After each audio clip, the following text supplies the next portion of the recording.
Have I ever told you guys the story about how I got kicked out of a band? No? Let's talk.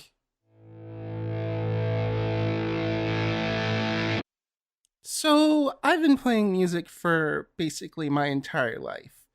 I've been playing guitar since I was a little kid, same with piano. I learned how to play drums eventually. And, you know, if you're a musician, especially if you're playing guitar or drums, one of your dreams is to be in a band, right? And I wanted to get my feet wet in the music scene to begin with. So I talked to some friends from high school because a local band that I saw back then was actually looking to replace their drummer because they were going off to do some missionary work in Mexico or something.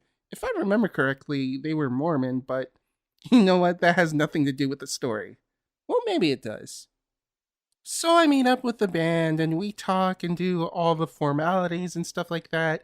They give me a CD to listen to, and the lead guitarist goes, "Oh, well, we're not looking for a drummer right now per se because we're actually doing another show before he leaves. But our bassist is leaving." Well, they had already left because they were doing something else or something or other. I don't remember that, but I'm like, okay, I'll be your bassist for the show. It's gonna be fun and it's gonna be great exposure for me. So I go home and I learn how to play the songs.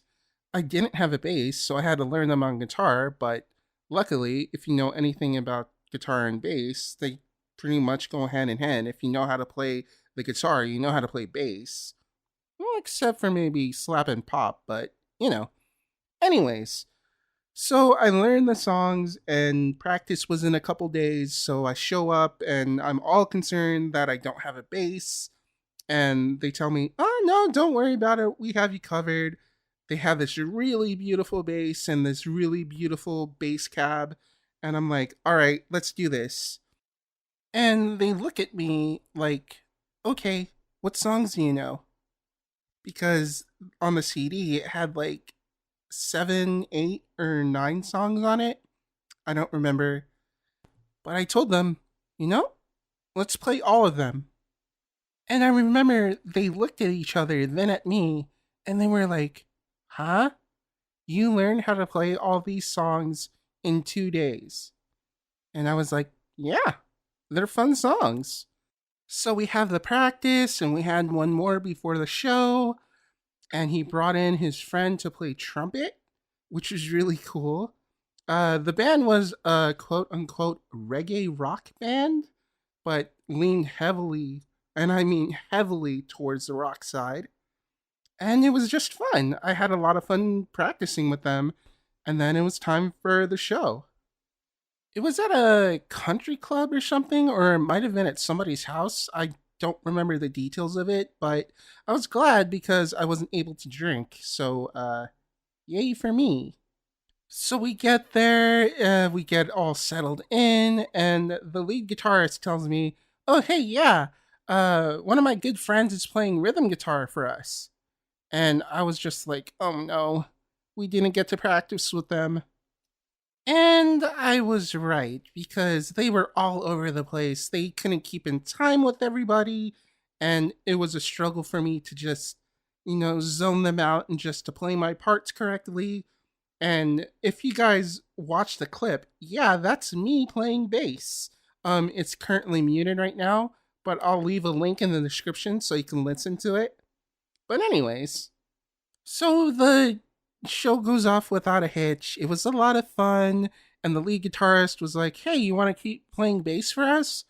And I told them, "Well, I'm trying to be your guys' drummer." But he was like, "No, we already found a replacement and we already have a show lined up."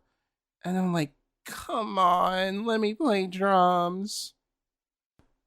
Well, not like that, but you get the idea. I really wanted to play drums for that band. So, anyways, the original drummer leaves to go do missionary work off in Mexico. The new drummer comes in, and it takes a little while for me to vibe with them.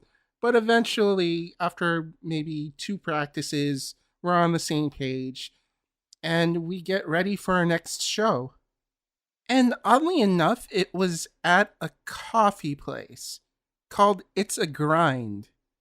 And for those of you who are seasoned musicians, uh, playing a rock show at a coffee place isn't really the correct vibe, if you know what I'm saying, because coffee shops are like, if they have live music, you would hear like an open mic over there or something, right?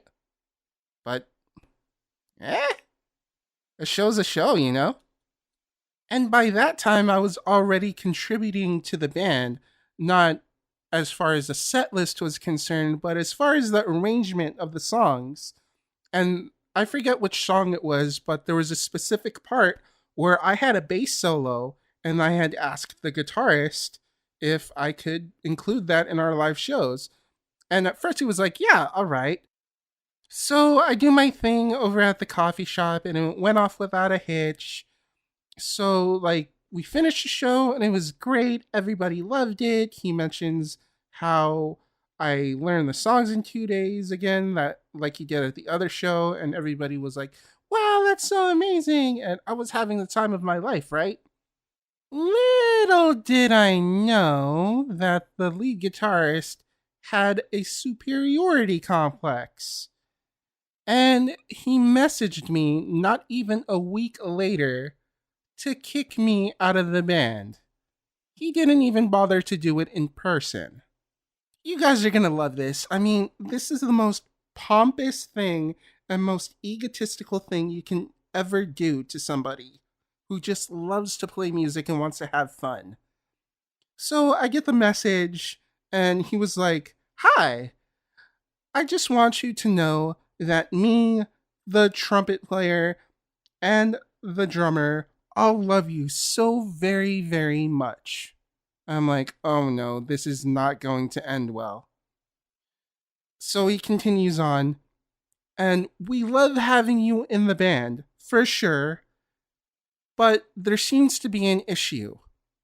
You see, I'm the lead guitarist, the lead vocalist, which means it's my job to entertain the crowd. It's not your job to have fun, it's my job to have fun. And by that point, I stopped paying attention to that message and I was like, yeah, I'm not going to message him again. I do not want to play with him. I respect the other people who are in the band, but I do not want to play with this individual anymore.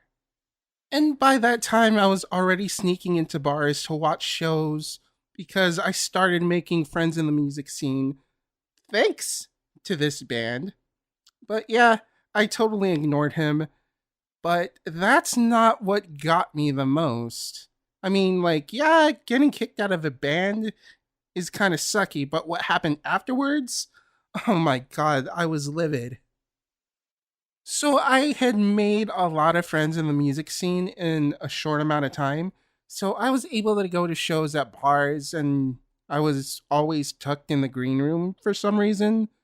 I mean, I would get kicked out otherwise. But, anyways, so one night I'm just having the good old time with my friends, just hanging out in the green room, talking music and saying how good they are and how much I want to join their band. And we would all laugh.